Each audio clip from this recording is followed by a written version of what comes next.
Welcome back to the Ironsides Podcast After Dark. JP in the house. JP, what is up? What is good?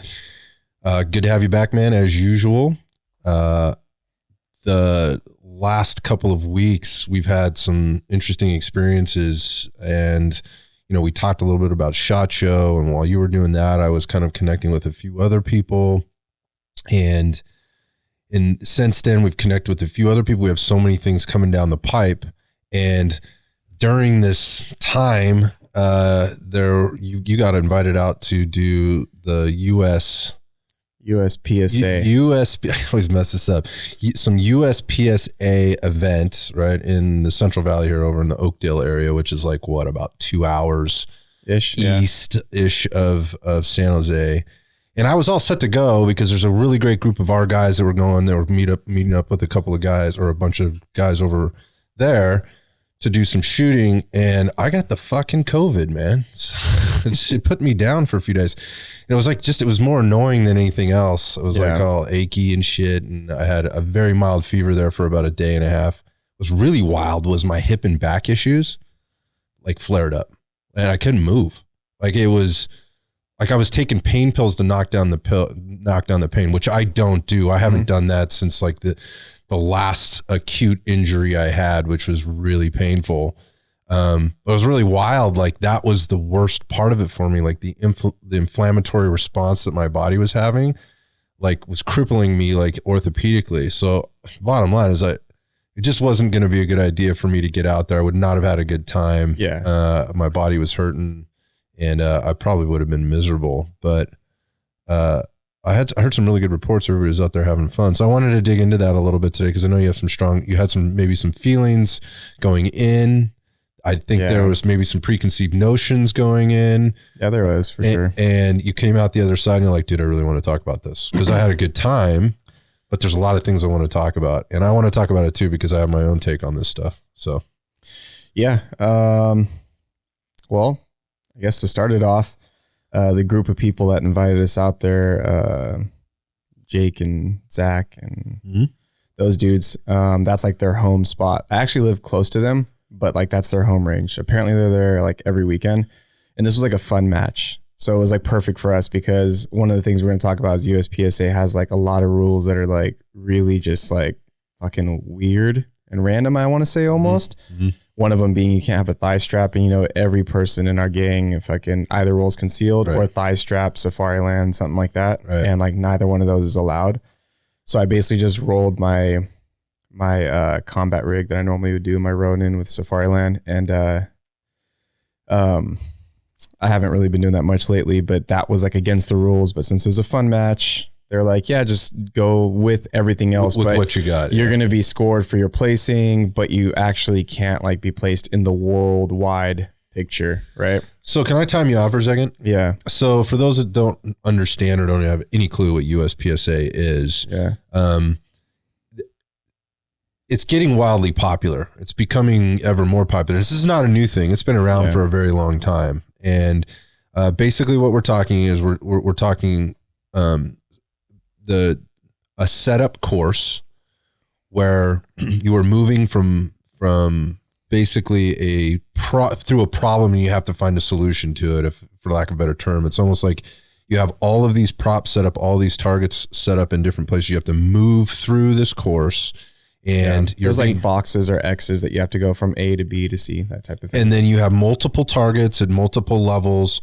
You're having to basically really efficiently and effectively maneuver through this course to get hits under a certain amount, and you're on the clock. Yeah. So it's moving very, very fast. And so in that, it's not like you're shooting at 5 targets, you're shooting at multiple targets, 20 or more targets sometimes. So you're having a speed reload during the process. And with that, there's all types of different divisions, right? So you have all these different types of firearms within these divisions. So you might be working like wheel guns, right? Revolvers. And that's a whole different game, right? In terms of the not necessarily the course, but how you manage the course, how you navigate the course, how you reload. It's very different. I think like the most popular ones would be like open That's like the full race gun, the space gun. Well, that's what I was getting to. So there's kind of there's all kinds of stuff. You can have very stock guns. There's like there's iron sights. You're limited, right? There's all these different. It's almost like car racing. Like there's like it's just like racing. But there's at the end of the day, there's nothing stock about a stock car, right? As they say. And in some of these guns, you're looking at them. There's nothing that looks. It looks like a futuristic weapon. The things these guys are bringing out there, everything's tuned. It's a wild looking gun. It's nothing that you would typically see on the range, and it's got they're super snappy, like in terms of their responsiveness on the range. Everything they're borderline dangerous. You're working with like hair triggers and we'll talk about that a little so bit. All of that kind of stuff. So it's kind of this really wild sport that people are into. I personally don't have any connection to it whatsoever. I can't get into it, but it's become very, very popular. It gives people an opportunity to kind of get together, and compete a little bit and do some different stuff, which is what you did. So just kind of maybe painting, that might not have been a very good picture. But if that was the gist of it though. This stuff is easy to find on Instagram or on YouTube. It's been around forever. And like, to kind of refer back to like the John Wick thing, that's like where the people who trained him, like Terran Tactical, they do like 3-gun, 2-gun, USPSA, that kind of thing. And so that's why a lot of the stuff that you see, like he runs a 2011 in John Wick 3. And guess what? Like the gun to have is for like a lot of this stuff. Sure. Right? But yeah, so like there's a bunch of different stuff. We pretty much just put all the rules aside because it was our first one. It's a quote unquote fun match. Just going out there, have a good time. So even though it was a fun match, we put our scores in to know where we placed, but we didn't officially Yep. But I will say, like, there's a lot of parallels in fitness, right? Right. The community, that was a thing. I thought that was really cool. Very hospitable for the most part. And it's definitely a different mindset, a lot more easygoing. Like when we're out on the range, people are usually like nervous until they get to know everybody, or like they're like very confident and we're just all super tactical and shit like that. And with these guys, it was like very easygoing. There's a huge like lady presence. There's like a lot of women. Like it wasn't like more women than men, but it was like interesting. A lot more than your average range day. Okay. It might have been like 50-50, 40-60, something like that. Wow. Yeah. Really into it. And that's probably why there's a lot of like colorful guns out there. But what are you saying? No, I'm just like, I don't know. Guys usually love like FDE and black and gray. It's like the same shit, olive. That's me. Out there, it's like fucking purple and highlighter and all this kind of shit. So I like my colors with my base plates, but I'm just saying that like there's a lot of that going on out there. Okay. So it was like really cool. It seemed very communal, so that was very positive. Yeah. But in terms of like the whole layout of everything in the community, I don't really have many complaints. Everybody goes in waves, like group 1, 2, 3, 4, 5. Okay. 5 stages, completely different, under a timer. Okay. You get scored by like your hits. They call it like hit factor. So how many hits you get in Alpha, Charlie, Mike would be like a miss. Mm-hmm. How many hits you get in those zones, how fast you did that in, right? So the point is like, what's cool about it, it's almost like the CrossFit Open, because everybody's videoing themselves. You don't have to video yourself, but people are videoing themselves if they want to be competitive, and they're scoring themselves through stages 1 through 5. There's an iPad with every stage where instantly the RO logs in your score. Okay. So and you sign it off just like CrossFit. So you see it up to date, real time, like somebody just logged this score in the fucking classifier today. Yeah, that keeps it interesting. So that's very cool, right? So cool. Like, without getting too far ahead, like Greg was like, hey man, I went and looked at your stats, and he's like scrolling through on his phone, like all my stats, and he wasn't there. He has it right there in front of him. Yeah. Yeah. So I think that's really cool. Like we talk about with CrossFit, a unit of measurement makes things easy to track progress. Mm-hmm. Right. Mm-hmm. So that's very beneficial. Right. But going into the stages, I want to say we shot like 200 or less rounds the whole day. Okay. So for a range day, that's a little on the light side. That's not unheard of, but it's on the light side. Right. I mean, shooting with Kyle, we shoot like 1,000 rounds, but your average guy shoots like 250 to 400 on like a true full range day. Right. So yeah, going into the stages, I'm lucky that I had a group of guys that wanted me there and babysat me. I could see how it could be very scary and challenging to understand everything when you first get there if you don't have people babysitting you. And they have an RO on everybody who's shooting, a range officer. And like, from my point of view, and from what I've heard too, from specific ones that were around, not the one we had because our friend was the RO there, but in other stages, like, it almost seems like the RO is there like to fuck with you, like not to make you dangerous, but to like actually, if you do anything wrong, like you're fucking out. Give me an example. I mean, obviously there's being a dumbass flagging somebody. So the biggest thing that they said to worry about, which Kyle and me had zero issues with, because if you've been to one of our courses, you know, muzzle awareness is like something we always talk about. Mm-hmm. Well, muzzle awareness was a big thing. They're like, if you break the 180 being like, let's say they set up a cone on this portion of the range and this portion of the range, the muzzle has to stay on this half of the range. This is basic shit. Basic shit for like us, because we're very thoughtful when we train, but apparently that's the number one thing that gets people disqualified. Interesting. Yeah. And like ROs are just in your ass, dude. Well, I mean, that's good. That's for safety because ultimately these rules are set for safety, but some of them are also kind of dated because Kyle and me went in there and like had no issues. Right. And not everybody's going to be like that. But my point is that like, there's a lot of things that we'll talk about that are just like, they're dated. Okay. You know, like if you want to talk about USPSA being a benefit to the community, update it. Just like anything anybody does. If you have a training program, a couple years later, it probably needs to be upgraded and updated to like what we have now. And even in terms of equipment. Okay. Right. So anyway, the RO's there is he or she is in your ass. Right. And they're watching for anything wrong. And my first stage, dude, I completely missed, I completely didn't shoot at 2 out of like 16 targets because there's just so much shit going on, 3 windows, 3 points to shoot from. And I just was like, oh shit, I guess I completely missed 2 silhouettes. So that was like taking off my score. So that was like a weird way to start the day already. Right. Mm-hmm. But my point is like, that's how fast like that kind of shit happens. Like within 20 seconds, you're finished shooting 16 targets. You completely missed 2 and you basically are out of the running for any type of competition. For the rest of the game or the rest of the day. Yeah. Yeah. And so things like that matter, but that's going to go to the point of tactical / practical versus competition. Mm-hmm. Right. And we can go on deeper into this, but basically we walked up and Kyle and me were kind of chuckling because, and this isn't something like that's like a joke. Like this is obviously why the people we're with are good. Mm-hmm. But we walked up and we're like, okay, cool. And we just started talking at the bench and like these guys are all lined up looking at every window. If we start here, does this, you think we can get all the plates from here? They're strategizing. And they're like running to the opposite side and they're like, if we do this, if I hit this and this, I could come back to that. And like doing that, analytical. Like, literally they're doing that for like 10 times the amount of shooting that they're doing that. Like that much more. So I liken this to almost like deconstructing everything, right? Like everything you're looking at and every move you're about to make or, every run you're about to take, you've deconstructed every piece of it. So it's very planned, right? It's extraordinarily planned. Yeah. And so and no 2 courses are going to be the same, right? Yeah. And so from my understanding, every single USPSA match is completely different. Even if it's similar, it's not the same. Okay. So you're always surprised. Okay.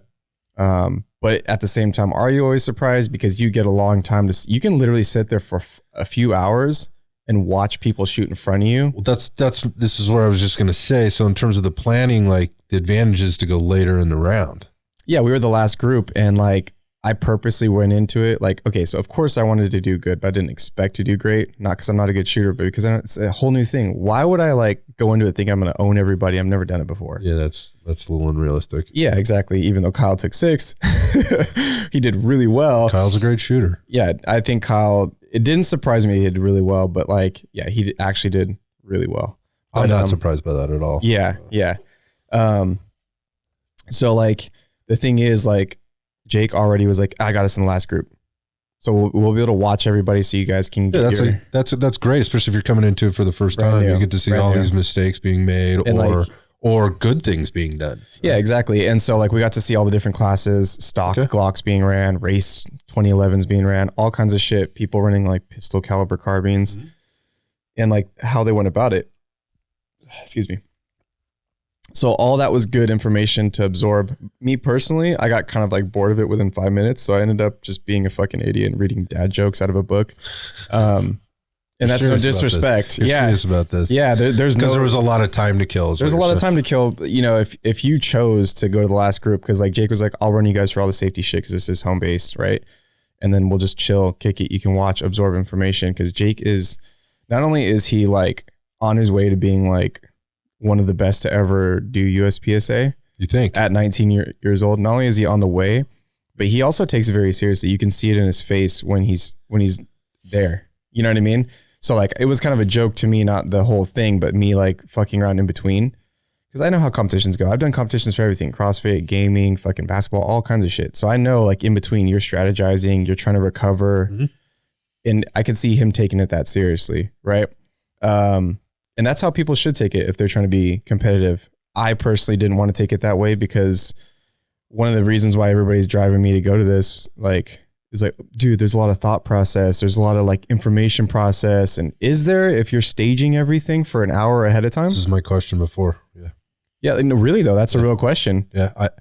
Look, man, I mean, exactly. If you're spending you have 2 hours to deconstruct it before you actually have to do it. Yeah. I don't know how practical that is for anything outside of the competition. So if doing it for competition's sake, then it makes perfect sense. But if you're trying to, does this, and I guess this is the word, does this translate to the real world in any sense of the term real world? Yeah. I don't know. And it's not that it has to, doesn't have to. That's the thing, you know, like if you're Jake, it doesn't matter. Jake's going to compete. He's a competitor. Yeah. If you're me, or if you would have made it, then you're trying to just dabble in everything to see what works for you. Yeah. You and me shoot on average once a week. Yeah. And everybody always tells me like, you know, oh, you're going to do this, you're going to do that. Like, man, I wish I had the time, dude. I wish I could do more fighting, honestly, than shooting. Mm-hmm. But I try to make it like once a week to shoot. And, you know, that would, if I shoot once a week, would that be what I do once a week? You know what I mean? Train like you're going to fight. I understand. Yeah. So like, we'll get into that more, but like, so for Jake, like this totally makes sense. And, stage planning, if you want to just show up and get a quick day, from my understanding, you can show up early in the morning, run through everything and have a good time and be out by lunch. We started after lunch and ended when the sun went down, and I got to fucking shoot low light. Nobody else really cared for that, but I was running around with my X300 because I was just like, fuck you guys, dude. I'm going to get some real training in. It's tough. It's tough to get low light training in. It's really so tough, you take advantage of it when you can. Now, ranges aren't open past dusk. No. Yeah, and the ones that I have talked to that are open late, they're like, all right, man, you have to like 8 p.m. You have to like 9 p.m. And it's like, how much are you going to get in that time? You know? Well, depending on the time of year. Yeah. Yeah. But anyway, so there's a lot of range planning. So like the whole argument, like there's a lot of thought process, and it's like, a big part of me wants to ask them to be honest with themselves. And I don't have the answers. This is just my experience. But if you want to go race drag cars because it's fun and you like going fast in a straight line, go race drag racers, run a 3-second quarter mile. If you want to fucking do rally racing, go fucking build a Subaru. That's totally fine. But don't build a Subaru and say like, this is going to be a great bug out car because it can drive up the mountains, because it's not. Mm-hmm. It's not. It's got a roll cage and it's fucking really bad gas mileage. My point in saying that is I feel like a lot of people are trying to justify, from what I've heard, not just in our group, but I get a lot of messages about this stuff like, oh shit, dude, you did USPSA. How did you feel? And I know a lot of people in our area that I'm friends with that we don't shoot with often that are they're getting into USPSA as a form of training. But these are people running full kit and doing, you know, gear reviews and shit too, right? Okay, let me make sure I understand you. So what you're saying is people are coming to you saying they're doing USPSA. Or thinking of doing it.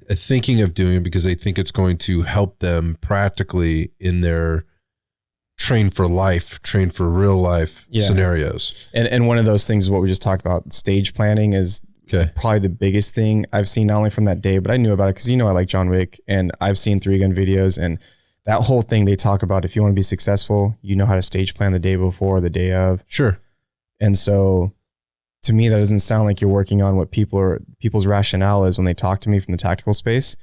Well, I wanted to do it because there's a lot of thought process. There's a lot of information processing at a high rate, like super fast. You have to respond and stuff like that. And if you ask me, Kyle did less stage planning than everybody else in the group, but he still did a little bit, like a fair amount. He cared. He's competitive. He cared, but he also just shot good, consistent the entire time. And there wasn't like a whole lot of thought process. Like he would look at it and it's like, okay, I'm left-handed, don't flag this way. And like, you know, run the course all the way to the right from left to right. And there might be a spot where you can't shoot from this window, but you can shoot from this. Minor things like that. If you have solid memory, I guess, or think about the stage planning enough, like to me I didn't experience a lot of thought processing. And when I did think about thought processing, like I literally was able to point and shoot and get alphas and charlies on each target. Well, it's not like you're being surprised, right? So it's not like you're walking into a shoot house where they've, you know, they're deliberately trying to trick you or see what your processing time is like by putting a hostage target versus a threat target in front of you, or one in front of the other, however that looks. Where in this case, you know it's coming. Everybody has stage planning. And by the way, you can, not only do you know what's coming, you've seen it done X amount of times before. Yeah, if you wanted to watch, you could watch. Right. And one thing real quick, in your group though, it's randomized who goes first. Every single time somebody different goes first. But if you're there in group 5, you've seen group 1 through 4 go hours. Sure. So my point in saying that is I've actually been to low light courses or positive ID training, whether it's on my own or with people who I guess know better than me that I pay money to, right? And I'll tell you what, I smoked a fucking hostage because I'm running through too fast, you know, with hostage targets and standard chameleon targets, and you're just running through a course and you're like, pop, pop, pop, pop, fuck. You're just shooting. This guy has a hoodie on, but he actually is holding food, not a gun, right? Thought process to me is that. Thought process to me is an hour of staging, which is, maybe that sounds crazy, but really though, like that's what I see in USPSA as, versus nobody knows what this course looks like. Nobody say anything to anybody else in the group. Yeah, you go one at a time. You're saying that would be definitely a different element of challenge. Yeah. And dude, for how much, you know, our group of friends shoots, this is just speaking on only our group of friends. Why don't we do things like that? Like I've done that with other groups, not often, but I have. And when I did shoot at Davenport with you guys, I tried to emulate that type of thing. Sure. Right. So my point is like, that's me doing positive ID. That's me doing problem solving, quick thought processing. And again, what's fun about me is when I say shit, I have video of me doing it. Yeah. I you know, man, like, I don't think there's any, look, it's, this is the way I look at it. I look at this type of shooting in these courses or whatever as a way to get together with your friends, have a good time, you know, compete, right, at what it is that you're competing at. I don't really have any judgment against it, but to me, it's like I'm not judging. It's look, if this makes you happy, then fucking do it all day long. And it right? is fun. Right. But to me, it's like golf. You know, like you're sitting there, you're staring at the course, you know, the clubs you have in your bag, you're watching other people play. You can see, you know, you have a caddy there. You can see how the greens are playing, right? How the weather's impacting things or whatever else. And there's total strategy, and you're out there for a few days playing the same course. And while they might move the pin around a little bit, effectively you're hitting the ball down the same course. So you have lots of time to make adjustments or corrections, you know, choose one club over another, play one, you know, a ball one way this day and play it another way another day. If you're like in a golf tournament or whatever, but it is kind of the same deal. It's just like a constant deconstruction of what you know you're going to be faced with. Yeah. Right. There is no guessing. There is no surprises. It is what it is. And then it's, in that sense, the playing field has been leveled, right? Just like, well, only you can only use these types of guns in this particular, you know, division, right? Or this is the course. Everybody knows what the course is, and the playing level, or the playing field is leveled with you don't go based on your rank, right? You go, it's randomly chosen, so to at least give that person that might be ranked a little lower time to watch people that are ranked a little bit higher go through the course, versus maybe you always get this advantage if you're the faster shooter, or you just happen to be having a better day than somebody else. Yeah. It's like golf or bowling. And I have to be honest, like I don't find either of those things fun or exciting. Now, the fun parts for me are I can play golf. Like I can do it. Like I don't really enjoy doing it. I enjoy being out there on the course with my buddies on occasion though. Like, yeah, I can see how that could be fun, but I'm terrible. Right. Yeah. So I'm not good at it, but I'll get out there and on occasion, I can't tell you the last time I went golfing. It's been years. I have zero desire to do it. And here's another parallel that I'll draw to this is, again, with leveling playing fields, having this type of competition, whenever you start to do this, it starts to get into this, there starts to be a separation of the haves and the have-nots here, because if you really want to be competitive at a high level, the equipment starts to get very, very expensive, right? Obviously the competition starts to get greater and greater, but anybody can do it, which can be a good thing and a not so good thing. And what I mean by that is anybody can show up on any day, like you, somebody who's not really that into it, who's never tried it before, is maybe not as serious as the next guy, and you can jump into a competition. So for you, that could be really cool. For the guy that's trying to be competitive, that can be really fucking annoying. Yeah. My experience with that, or my parallel in drawing that, is for the years that I raced multi-sport, for a lot of those years, I was not competitive at all. And I was trying to be, but I wasn't. Like, I was cutting my teeth. I was learning, I was coming in out of shape. I was coming in like not prepared for the elements, or the things that were in front of me.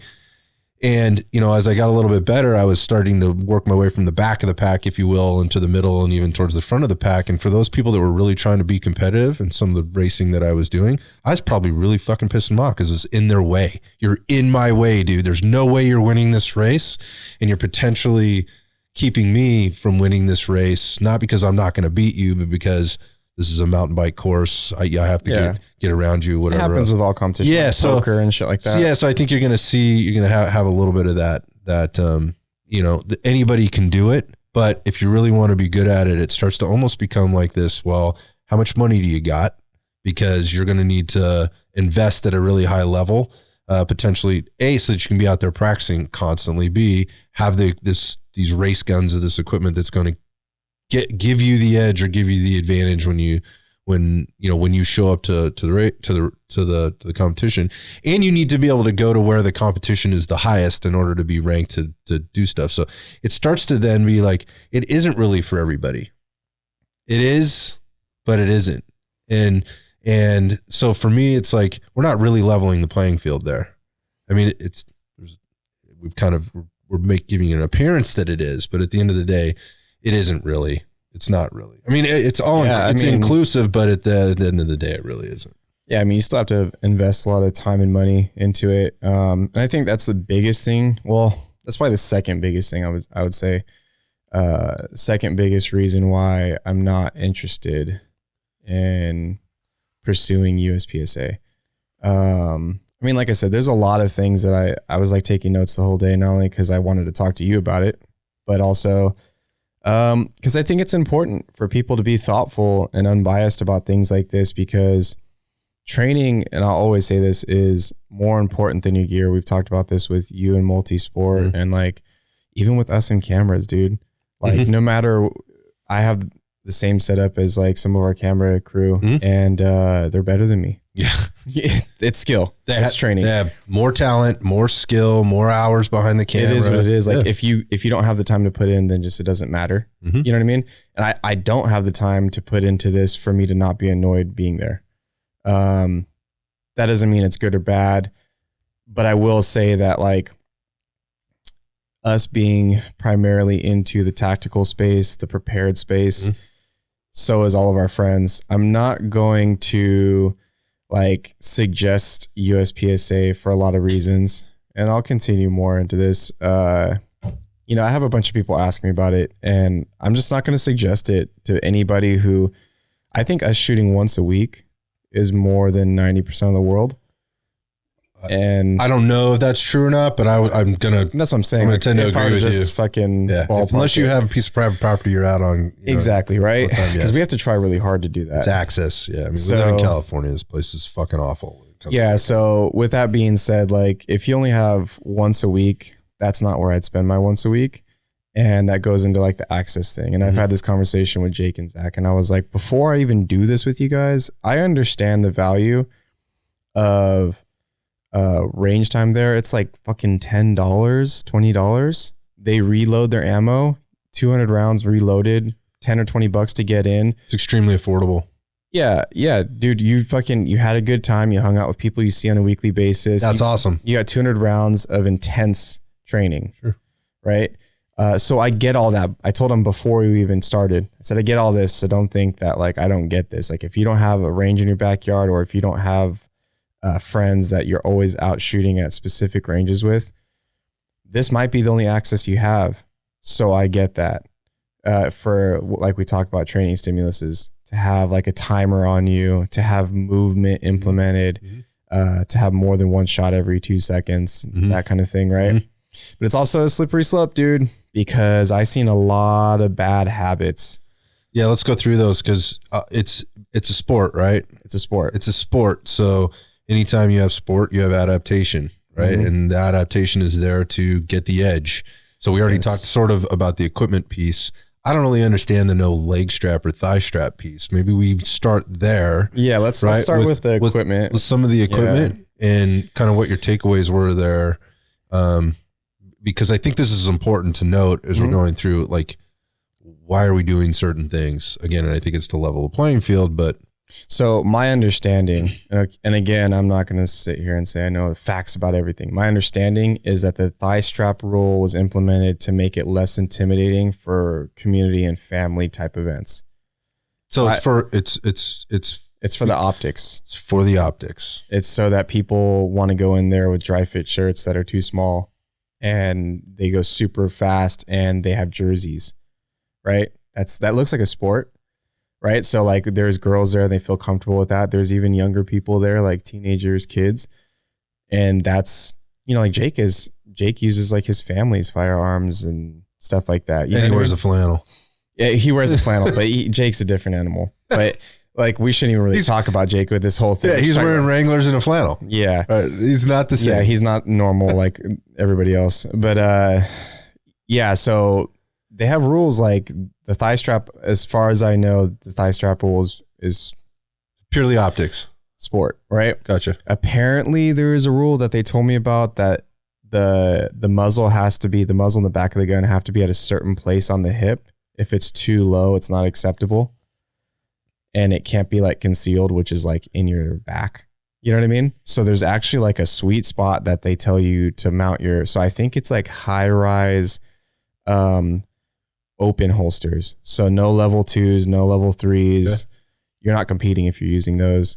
And it has to be a certain height and no thigh strap, right? And that's what we're talking about with just the holster. And quick note about that is I'm going to say from my own experience, I've sprinted up a hill with a T-Rex Arms Ragnarok. I love T-Rex Arms, but my fucking Glock flew out and I used this is not secure. Yeah, I used the stock retention. You can adjust the retention. I just used the retention that came with it because it seemed like it was fast, but also was holding the gun in until I ran, like sprinted full speed uphill, and then the Glock flew out of my holster. With that being said, not everybody's perfect. One of our buddies that was there on the line, I guess was, holding a camera or something like that. He's vlogging. And the RO was like, hey, are you ready to go? And he's like, ready to shoot. And he's like, okay. And he's like, hey, somebody take this camera. And he like lifts his arm up. And as he lifts his arm up, I guess the camera or his arm, I'm not 100% sure exactly how this transpired, but something lifted the gun out of the open holster, because these holsters are made for what? Speed, right? Not retention. Right. And his gun just rolled out of the holster. Yeah, because once it's out of the holster, it's not going back into the holster. So the timer goes off, the gun's coming out of the holster. It doesn't go back into the holster until you're done shooting. Yeah, and there's like a whole ritual for that, right? So I'll say that next. But my point is, before he did the whole... They give you the ritual.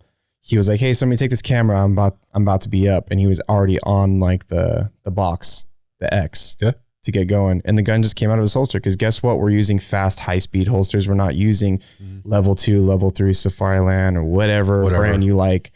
You know what I mean? That's the thing right now. Yeah. Yeah. My point is that like, it's for speed, right? Yeah. But when you're running shit for speed, your Glock fucking falls out of your holster. Which is ironic given how we started this conversation about the 180, the RO, and the safety factor. I mean, obviously the worst thing that could happen to these events is for it to be unsafe. And by the very nature of some of the equipment they're using, it errs on the side of unsafe right before shooting even starts. Dude, it's so selective. Whoever's coming up with these rules is like, I like this and I don't like this. Right. Let's go fast, but let's not be dangerous. Like, you know what I mean? Like, I don't really get it. And but don't wear a thigh strap. Don't wear a thigh strap. Dude, what's crazy about that is I did a slow-mo video of Jake drawing. He is fucking Quick Draw McGraw, right? Yeah, sure. And I sent it to him and he's like, bro, why does my holster do that? I've never seen that. And his holster's flying to the side, like coming completely off of his leg. Muzzle of the holster, not the muzzle of the gun, is pointing to the right of him as he's pulling out. And he's like, I didn't know it moved that much. I was like, well, you're so fucking fast. We had to watch this shit in slow-mo to see this fucking holster look like a injury waiting to happen. Right. It's a little counterintuitive. Yeah. And so again, it's selective. It's kind of weird. Okay. So we walk up to the line and he's going, that happens. And he's like, oh shit. We all kind of laugh about it. But also I was just like, well, that's something I'm writing down. And then, they go through the whole ritual. Okay. When ready, draw your firearm. And I might be messing up the vernacular here, but basically, you can load the firearm. And so they say like, make sure it's clear, load a mag. Okay. And then rack it. Okay. Check it. Okay. Reholster, right? Something of that nature. All right. You're just loading and make ready. Pretty much. Okay. But like the RO is like watching you, right? Like in your ass. And so when they're ready, okay, shooter ready. And then they beep and you go through all the shit, right? And then the next ritual is, okay, now clear. When clear, depress the trigger. Okay, now holster. So they have to check to make sure the gun's clear. And then once it's clear, you drop the slide and you depress the trigger and downrange, and then you put it back in your holster. So you're downloading the weapon under the RO's instruction. Yeah, directly after the match. So what do you think happens when like my group of friends goes there every weekend and they know the ritual? They end up fucking racing through that because they don't want to sit there and hear all the commands. So what ends up happening is they end up being like, okay, done. And they fucking rack the slide, catch the bullet, drop the mag, show the RO, drop the slide, put it back. Oh, it turns into part of the show. It turns into not only a part of the show, but if you're not just for like theatrics, but if you're into tactical training or preparedness training, you're assessing the situation after that muzzle is done firing. You have muzzle awareness. You're like kind of looking around, you're peeping the threat or whatever target you just shot at. You're collecting data, and then with a loaded weapon, you safely reholster and you watch it go back into the holster. Mm-hmm. That's how we do things, at least again, all the people I've trained with. This is very counterintuitive. Very counterintuitive for all these people to do these, I guess I'd call them theatrics, but it's also not just because they want to feel cool, because I know part of it is that, but it's also because they're probably tired of hearing the RO say the same thing after every stage for the last fucking 5 years. So what they do is they fucking rack the slide, catch the bullet, drop the mag, all this kind of stuff, and then drop the slide, depress the trigger. And it's all just one super fast motion. It looks like a video game because it's like rehearsed over and over again and it's super fast. So my question is, what kind of superhuman has to draw a gun in a self-defense situation? This question is moot, man. Yeah. Like, it's rhetorical. Yeah. You just fucking, you go in there, you shoot your 1 to 3 shots, by the way, which is all I seen at this USPSA. And apparently they told me it's different at all of them. Okay. But I never shot more than 1 to 3 at a time, like on one target. Like there's like one target transition, one target transition, one target transition. But there's never like, all of us have a pretty good grip because when we're with Kyle, we're like fucking 5, reload 5, yeah. But it's all keep it in the A zone. Yep. Right. And so all of us like, dude, like we feel really good doing that kind of shit, but it was almost not even challenging. I was just pointing and shooting. I didn't have perfect accuracy. I'm not going to come out here and say like I was smoking it. Kyle had outstanding accuracy. He took a little bit more time than me. I just fucking raced through everything. My point is that like the grip factor doesn't seem to get worked on because of the nature of the one shots or the double taps. You said worked on. Do you mean, is that synonymous with being challenged? Yeah, so your grip's not really being challenged. Your grip's not being challenged. I don't think you're getting put in scenarios to where, like, if you ever watched some of these competition shooter like females, and this is not to be sexist, this is literally just talking about body mass. Sure. So if you're like the small lady, but you're shooting these things, you're doing one shot, transition, one shot, transition, one shot on a C zone, then you fucking feel great and you slow-mo the video and that muzzle's flipping straight up to the sky every shot because that's terrible grip. Right. Right. But they're not being challenged. I understand. and like their double taps. They don't have to come back on the same target. Yeah. And their C-zone double taps with fresh paint, you notice that one's on the dick, one's on the head. That's a pretty wide fucking grouping. So. But those are hits. Those are hits. They're scored differently. Don't get me wrong. A and C are scored differently.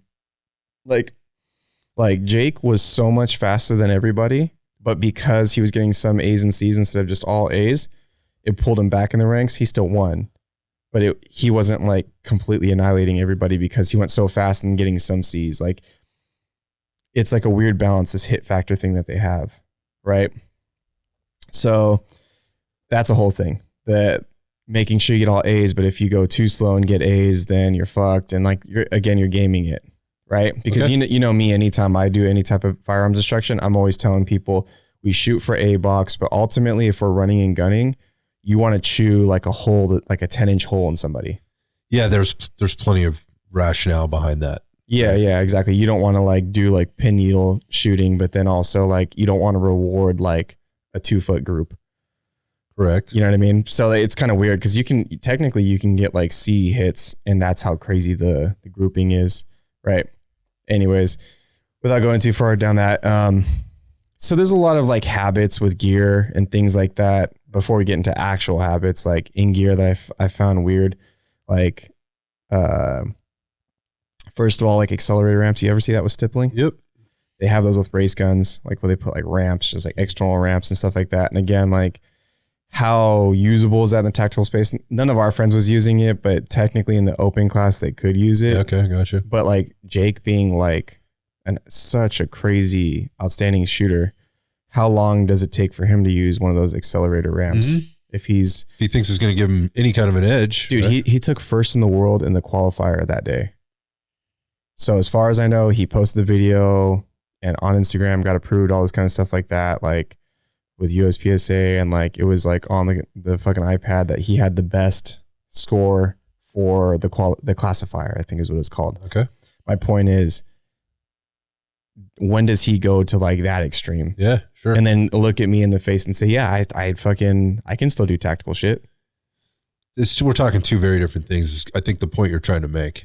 Yeah. So like some of the gear, because it's a game, it's competitive. Why wouldn't you want the best gear if you want to be the best at something in that sport? That's why you're doing it, right? I mean, that's why you're trying to compete at that level. Yeah, exactly. So there's just a lot of things with the gear that I don't understand. I don't agree with, like the fast mag pouches. Like Kyle and me were talking about, S-Tacs are like super fucking fast. I've never had a slow S-Tac mag pouch, but nobody in the competition scene is running them, but you can cant them, which is pretty much what you want to do for speed. But I think because the optics we were talking about, because of the optics, like they look like a combat style mag pouch, they're probably not popular, but they're like affordable, reliable, fast as fuck. Got it. You know what I mean? So there's like some weird things like you're not allowed to do this, or these are the belts that you have to wear. Like there was like a weird thing with, I don't even know this. Apparently my Ronin belt wasn't up to standard. My fucking $400 belt was not okay. Yeah, regardless of how much it costs, man. I mean, that particular brand and many, many brands, like there's a lot of great belts. I run a Ronin belt, so I'm maybe a little bit more biased, but I've got a couple other different belts that I also have. They're built that way for functionality. Yeah, right? Tensile strength and for a lot of reasons. Manipulation. Weird to think that in anything in the shooting world that wouldn't be acceptable. Yeah. So like I said, everybody's like, well, I feel like you did great for your first time. I'm like, dude, I actually am so lost. I'm so lost, and I don't feel like it had anything to do with my shooting whatsoever. Like, did I shoot outstanding? No, but I shot like fucking good. I just point shot the whole time and was getting a ton of hits. Well, you're pretty close. You're right on top of targets, right? You're within, what, 10 yards? It depends. I would say the whole time it's between 3 yards and 15-ish yards. Okay. So you might be hitting like a plate rack. Well, you could be. 15. I mean, people argue that is the range in which most, gunfights happen in real life. Yeah. Right. Yeah. So from what I've heard too, our range that we went to is one of the smaller USPSA ranges. Okay. So that could be a thing too. All right. So in terms of gear, there's a lot of things that to me seem counterintuitive to safety and reliability. Gotcha. A lot of high speed stuff. Gotcha. But again, it all looked like sport stuff. Okay. Right. And then we can go into like the tactics, right? So there was a lot of situations that came up where let's say that I approach something in a tactical way and then Jake approached it in a competitor way because he's a competitor, and him and me were right in the same moment.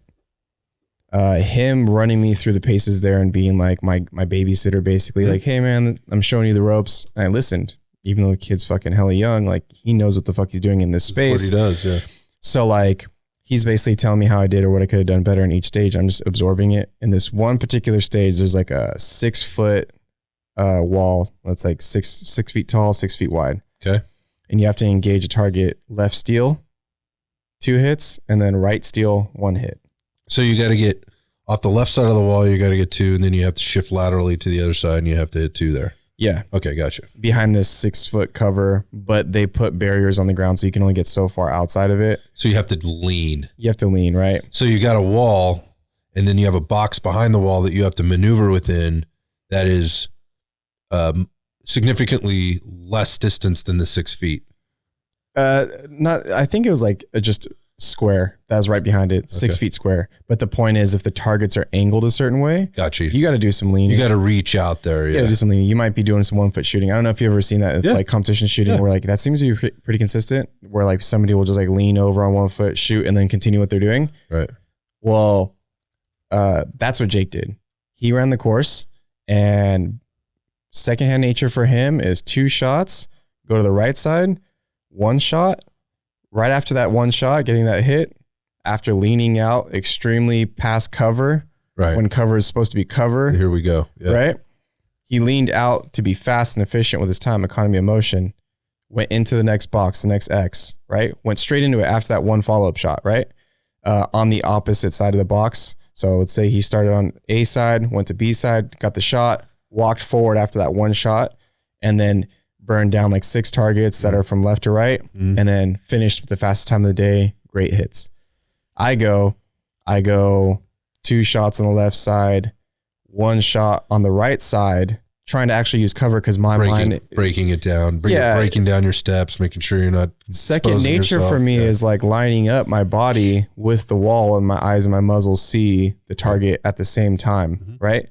So I approach it that way. So I'm a little slower than him, even though I'm still have a sense of urgency. And then once I break that 1 shot off and I hear the ping, I go back to the opposite side of the wall to come off the X. Yep. And to approach from a different angle instead of just shooting down the same hallway. Yep. Especially when I only got 1 shot off with 1 hit. Right. I followed that up with, I think, 2 seconds slower than him, on that course, about the same hits.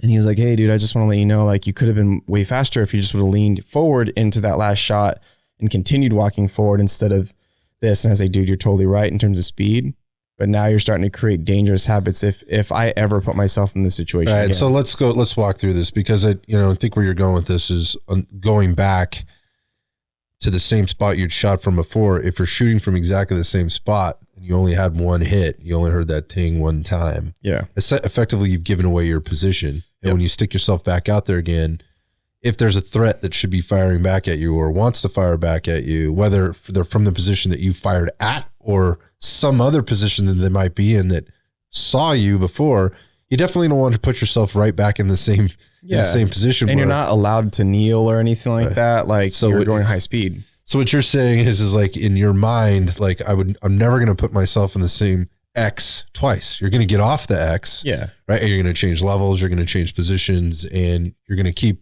the potential threat guessing. Yeah. Right. To where you are, so that they have to process that right on the fly versus knowing what they already know because you showed it to them. Yeah, exactly. And so like with that situation happening, he explained all that to me, and we went over the videos because we record everything. Yeah. And I showed him and I told him, I agree that we both approach this the correct way for what we want out of this. Yeah. Right. It took me like 2 seconds longer to shift sides, get off the X and whatever. Yeah. I feel a lot better about my decision. And I don't want to sound hard-headed, like I'm not going to learn anything, but I'm sorry, dude. I don't feel like I did the wrong thing there. And I think he was right in terms of speed. Well, if you wanted to be faster, then he was right. If you wanted to stay undead, then you're right. Exactly. Right. Exactly. So it's all like, what's the reason you're training? Right. And I think a big reason why we even sat down to do this today is to try and provide some feedback from people who train once a week that want to be prepared as civilians, that are totally into and believe in like the tactical training and that type of thing. Is USPSA like something that they should be implementing? Right. And then people will argue like, well, some of the best shooters do this and do that. Well, I can argue, let's say T-Rex Arms, they've had Joel Park and JJ Rakaza help Lucas with his shooting because they're like some of the best shooters to ever shoot, right? JJ Rakaza is an insanely phenomenal shooter. Yeah, exactly, right? My question is, did he run through a match with JJ Rakaza? Did he run through a match with Joel Park? Or did they come out to his private range and run specifically through the things he can improve on? Rather than, okay, make sure you're unloaded and clear. Right. Make sure you get off the X. This is entirely different type of training. Yeah, exactly. So do I think you can learn something? Of course. There's intensity, there's speed, there's accuracy, there's competition. Do I think that there's a substantial amount of value for somebody that wants to do what we want to do? I guess it depends on like what I said. Jake does it because of the cost factor, how close it is, and ranges available to him. His accessibility. Yeah. But I'm sorry. I don't think with all the things that I'm seeing that this is creating good habits. I think these are creating habits. Like I want to say that there's a lot of stories with like folklores or whatever with like shooting already. That is like the cop that always loaded his gun with one bullet and shot one bullet at a time. And then when he actually went on duty, had one bullet because he always gets a headshot. Then he fucking shoots the one bullet, gets a headshot. Right. And there's more than one threat, right? And so that's like some folk story or some shit like that I fucking heard. My point is that you create these dumbass habits, dude, because you're a stud on the range. What's going to happen if you ever had to use that? Yeah, so here's another potential like disaster. So I think this was in the 60s. Do not quote me on this. It was some time ago. It might have been the 70s. And I believe it was here in California, and I believe it was down near sort of maybe like the Magic Mountain area, so like Valencia, California, kind of in that area. And this involved highway patrol officers, and there was a chase, and there was like it was like between like 4 and 6 of these officers got into a shootout with the bad guys, right? And basically 4 or 6 of these officers wound up dead. They got killed in a shootout, and they found when they did the investigation, they found empty shell casings in the officers' pockets.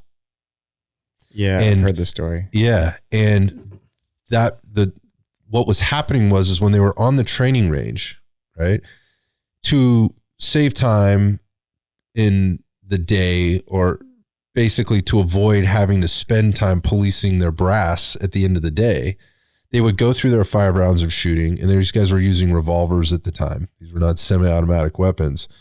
They would dump the rounds into their hands, then put the rounds into their pocket before loading in the new rounds. So when they found these officers, they found that essentially what they were doing is they had defaulted to their lowest level of training in the most life-threatening position they could have been in. Yep. Gives a fuck about dropping brass on the ground when you're in a fight for your life. Exactly. And at the end of the day, these guys died with empty brass in their pockets because when they were reloading their weapons, they were worried about the brass hitting the ground and having to go clean it up later subconsciously. That's exactly my point. And so this, to your point, like you're always going to default to that lowest level of training, or the training that has been continually drilled into your brain over and over and over again. And so if what you're saying is if you're continually standing on the X, then that's exactly what you're going to do when the shit hits the fan. You're going to stay on the X. Exactly. I forgot about that story, but that's definitely one of those stories that's like, okay, dude, like this is stuff that happens when you implement these, training methods for range only, right? Now with that being said,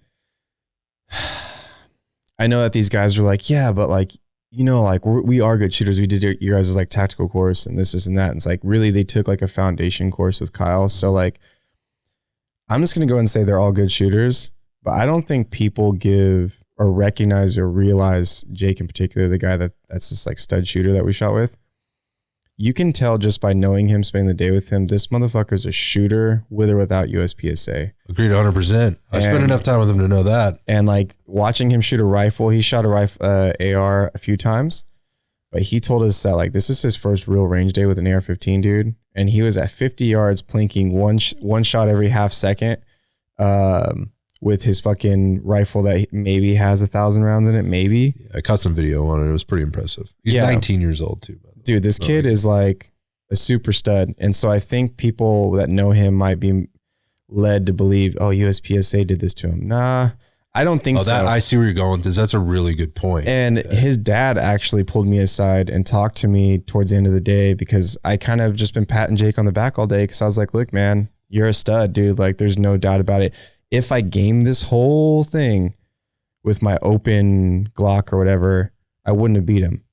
If I spent all day trying to beat him and making this a competition, I wouldn't have beat him. He's that good of a shooter, no doubt.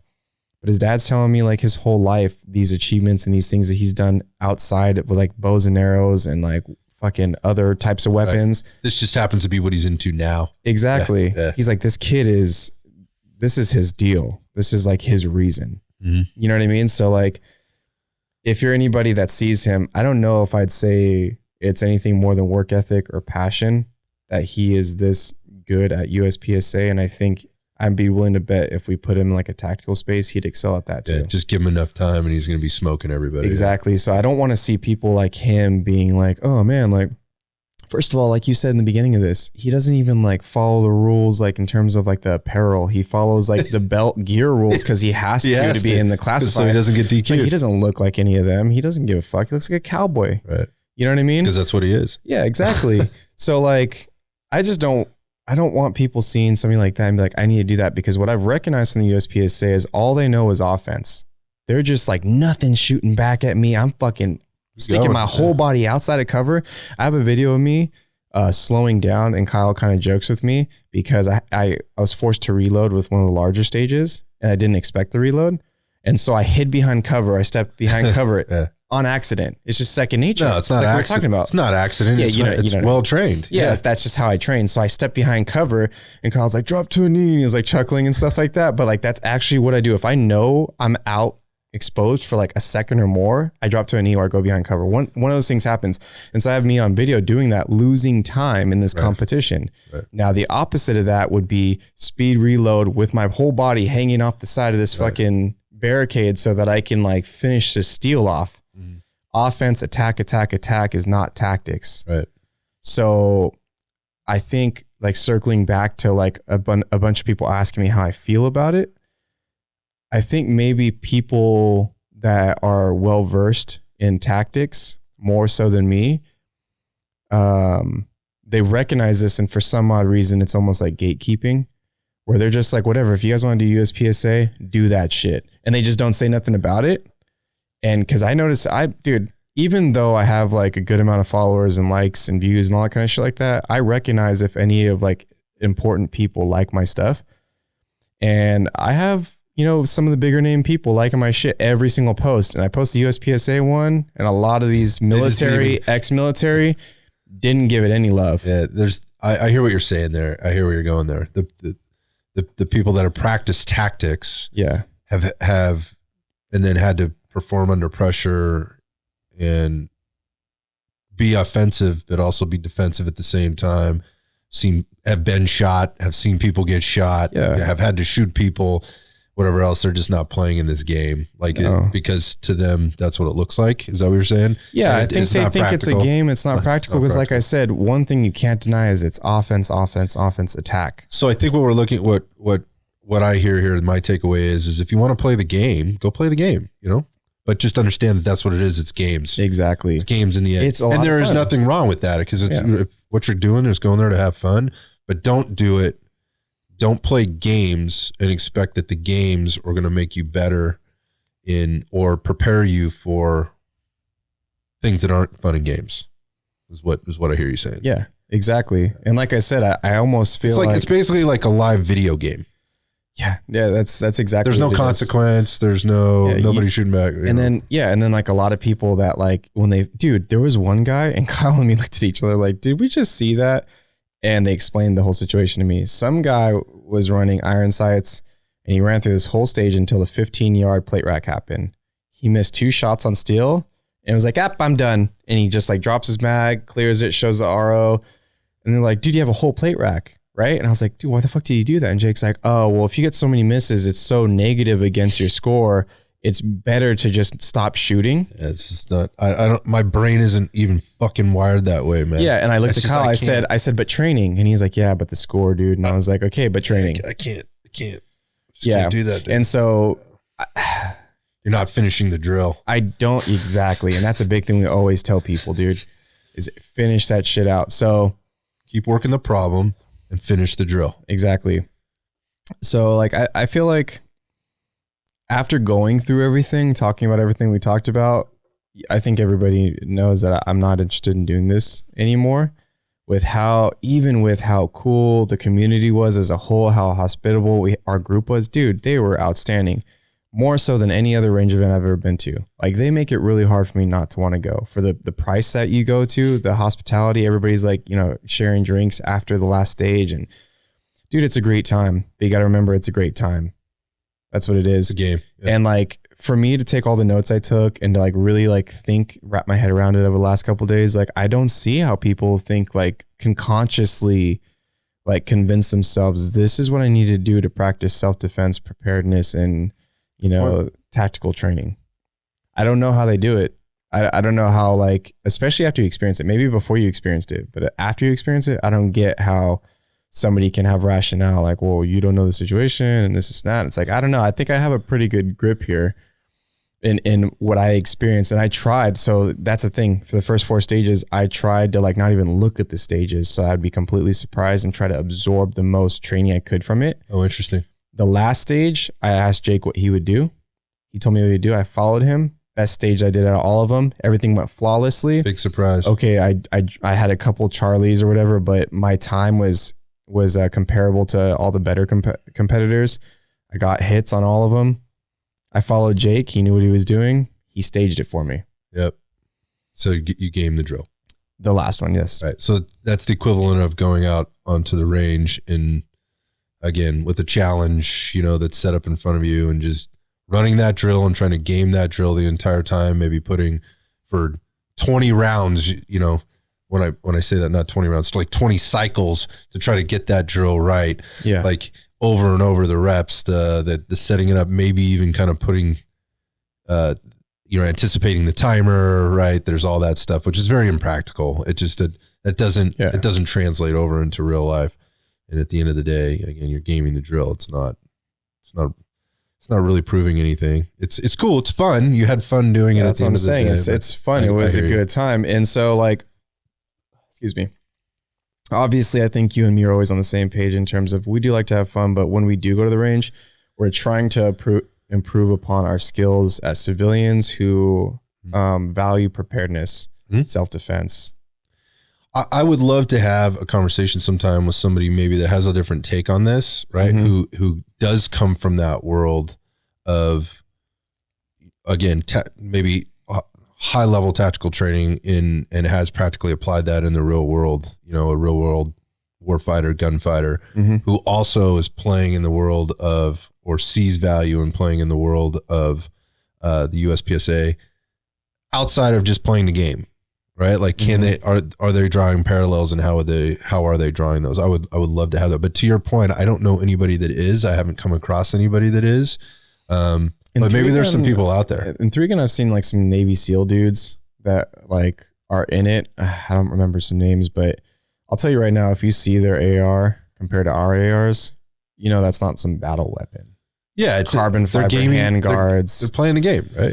Yeah. So it's like competition is fun, dude. Like I'll tell you all day, every day, I'll never be in the NBA, but if you put me on a basketball court, I'm willing to like die to win that game. Right.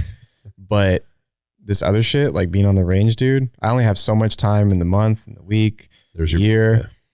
I'm going to use that working on things that I need to work on, right?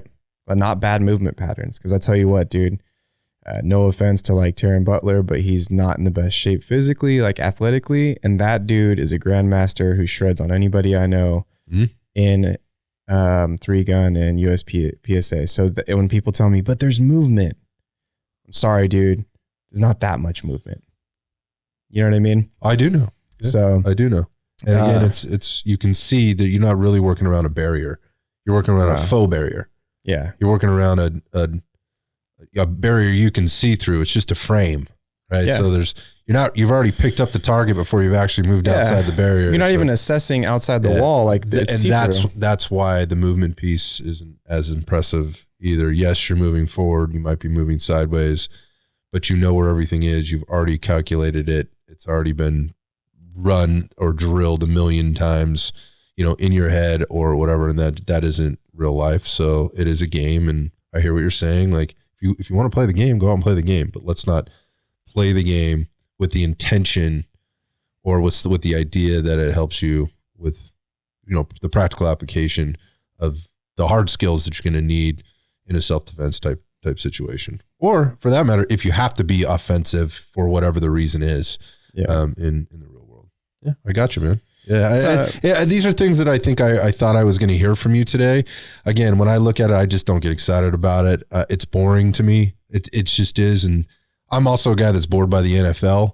I think that in a lot of it, that's another covered conversation for another time. But the bottom line is the rules have been changed not to better the game, but to make more money, right? Yeah.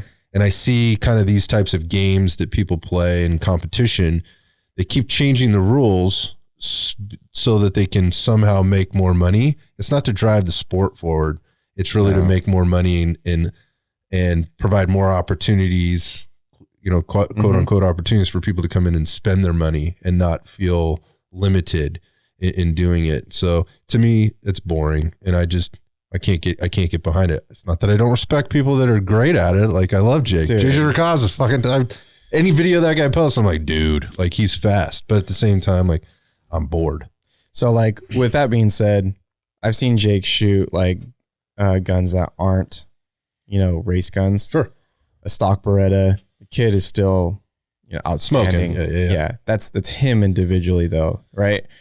And is there a reason for JP maybe to be at these things? I think it's great that I went, because, not to sound like a smart ass, but it solidified what I thought I was going to learn. Right. But I think this is data collection, right? Because you and me, we're just always talking about how do we add value to our community. Yeah, absolutely. So this is data collection. And like I said, the people who probably know better than me, like the big names and the tactics trainers that are ex-military, they're not speaking on it. I don't know if it's because they think we're fucking stupid. Go ahead and keep doing it, or if they're gatekeeping. Like, maybe they just don't want to give it any oxygen, or maybe they don't want to be that guy. If I don't, like my mother always told me, if you don't have anything nice to say, don't say anything at all until you have to. Yeah. So maybe that's kind of where we're at. But like I said, I would love to talk to somebody who might have a different take. No, really though. Really. I would. And my intention is to search that out. So, yeah, I mean, for me, I'll say that they were all asking me, like, everybody, not only the people there, but like everybody on the internet is just like, I'm going to start doing it, dude. Yeah. Like, what do you think? And I'm like, man, I'm going to let you know how I think on this podcast. But it almost breaks my heart that like the group of people is so cool that I don't want to keep going. I don't. Because they're so freaking cool, dude. It makes it really hard not to want to go, but it's actually going to hurt my training. Like, I'm 100% confident in that. Now, with that being said, as a business person, it's still healthy for me to be out there, because 80% of the people shooting are running Glocks, and that's what I run. Yeah. And 80% of them are running some form of a base plate and stuff like that. So is it beneficial for me to go? Of course, maybe quarterly. I'm not going to spend my once a week that I get to shoot out there for my own personal training. And with that being said, dude, I've known Jake on Instagram for like a year or something like that, but like I've only really known him for a month, like really considered him a friend. Yep. And because of situations and events like this, I have no interest in, that I did this for data collection. Now him and me and his brother and, some of the other guys are friends and stuff like that. But with that, I also got to see somebody who I didn't realize that I'm like neighbors with, like possibly one of the best shooters, up and coming shooters, like that we're gonna see. Like he got first in the world in the classifier, right? And like I'm saying that like it's 100% fact. I'm pretty sure, like I'm pretty confident that's what happened there. My point is I've seen the guy shoot in person. I know he has a future in this, and really his age and the fact that like the dude does this, like he's so passionate about it. It's impressive, like, man. Yeah. Yeah. So like with that being said, like, so this would probably be one of the first times with like Train with Purpose as a brand where I feel like really good for like giving back on something. But after all this, I kept thinking in my head, fucking Jake's magazines kept breaking on his 2011. And he couldn't finish the MT drill. He was finishing it in like 5.8, dude. Right. And 7 seconds is the standard. Right. I've ran it in 7.1. Right. Right. Trying my fucking ass off. That's a tough drill. So man, so he fucking blew the doors off my run with broken magazines that kept failing him.